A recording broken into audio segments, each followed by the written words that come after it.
ist der Einlauf. Am vergangenen Freitag fuhren wir 2 im Tripfelboot. Was ich nicht dabei war, das ist schon. Der unten beim Kassier, der hat eine Frage gemacht, ein paar Höhe. Ja, was ich sagen, ich bin eine alte Fee. Was sind denn Sie, da Sie der Rupf dabei sind? Waren's ganz Person, Herden sind einander dumm. Doch weil ich fein bin und nicht gemein bin, stell ich mich immer mehr mit Ihnen her.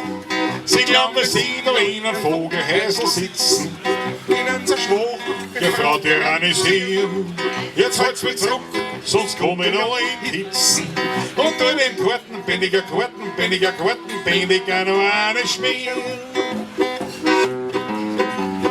Endlich sind wir drinnen in der umgekehrten Kabine. Ja, aber die Nackerten, die rennen her und einer von den Nackerten, der ist unheimlich gefühlt. Sie freut sich aus, als wäre nicht gebüht. Sie sind Gedränge in der Menge und keiner weiß, wer gewiss ja welcher für sein eigener ist.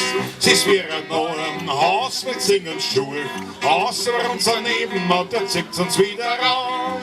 So, jetzt probieren wir's halt einmal mit unseren Hosen. Kaum haben wir's drunter, hilft uns der Nachbar wieder rein.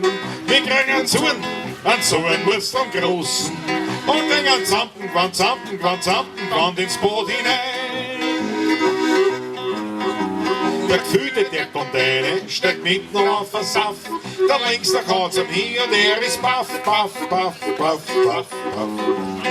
Wie er wieder aufsteht, da wie jetzt eine Brause hinter, wie er passt, der Beine in die Duschkabine,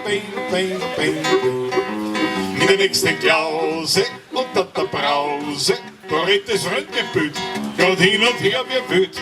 Sie sind Verhängnis, dass er so dünn ist. Wenn er zum Abfluss rutscht, dann ist er futsch. Jetzt macht's ein Pumper, jetzt was er furchtbar zusammenzuckt. Bei den Gefühlen hat's grad wieder einmal hin. Die ganzen Brausen sind verbunden, die wenn's auch nicht druckt. Das ganze Treffelbott, das ist jetzt hin.